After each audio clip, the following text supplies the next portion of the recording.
Hi, this is the second take I've made, or second attempt at making this video today. I was partway through recording it when the thing I was trying to show, the publisher fixed it, literally, from one page to another, and then suddenly everything was gone, which is quite good to see that someone is, really on top of, you know, their product pages and things. But first of all, I'd like to point out. So this is something I saw this week. This is Dice Average RPG sale, and now I really hope they watch these videos, or if they don't, then maybe they just saw what I was doing with the sales page. So what you're looking at here on screen is the DriveThruRPG sale page, and they've made a really good use of all the space here. Um, you know, all the real estate they give us to advertise sales. Now that's it's a really nice big image. They've used color. It's really on topic for their theme. But a couple down from here, we've got two here: Monster Brew DM sale and Inner Ham. Now, Inner Ham, I think, are perfectly happy with theirs because I've seen them do quite a few sales like this.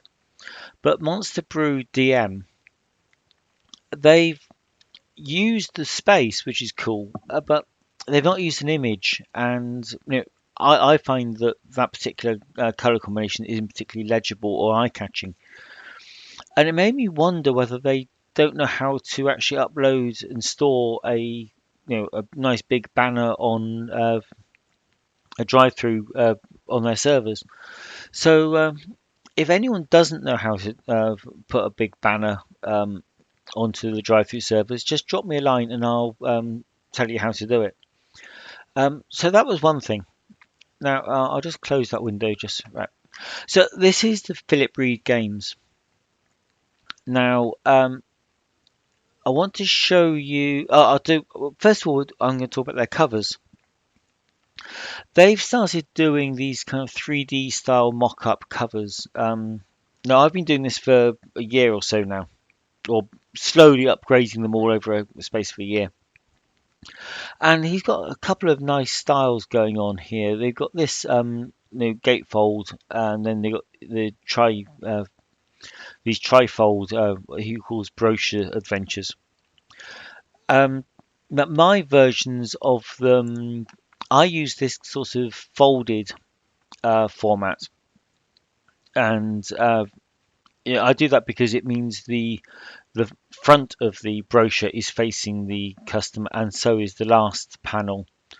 On the Philip Reed ones, you're seeing an angle. Now this one, the broken sword, it's at such an angle that it's actually hard to see anything at all.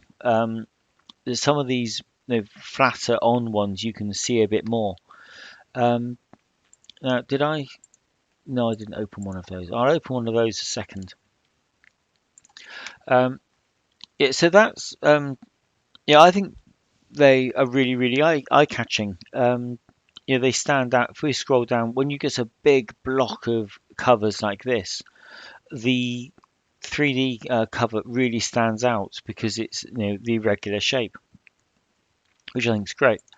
Now, what you haven't got on here is any kind of preview, which I think is a pity. And even when you open you magnify the image, that'll probably open. My broadband's incredibly slow today, but when that opens, it still isn't very legible here. I can read obviously the title and aftermath, so the subtitles, but I can't actually see much of what's going on here. And the actual description is one line. The PCs are seated around one of the inn's many tables in the common dining room, enjoying their breakfast and planning for the day when Anzalia enters the room. And then things get weird. Right, so you got two sentences. So it doesn't really tell you a great deal. When I did mine, okay, the description is actually equally brief, but you've got the quick preview, the full size preview, and then you've got all of the content here. And then there's a little bit of gubbins that come afterwards.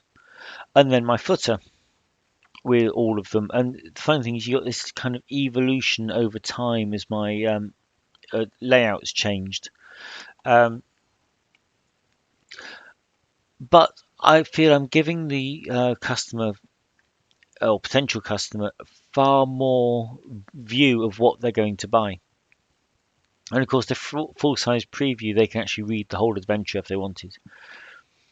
Um, and when you're looking at my product page, I've got these, the book style ones. I've got the card deck ones. There's another card deck style here with the full stack of cards. And then there's the gatefold or the trifold ones here. Get rid of that for now. So yeah, I think these can work really well. I like his bifold gatefold mock-up, but I think it should have some some kind of preview, a bit more for the customer. But now this is what was really interesting is if I scroll down, oh, this one hasn't got one. If we go back to the main page, when you hover over a product, DriveThru does these little tooltip pop-ups with the star ratings and things. And we used to be able to put those into footers. So when you hover over a footer, it would pop up, the star rating and any details of it. Now, the DriveThru tech, they recently stripped that code out and they did it at a database level. I think they just did a find and replace sort of thing and just removed the whole thing. But they did it badly because pardon me, what we were left with was a space and a semicolon. Sorry, excuse me.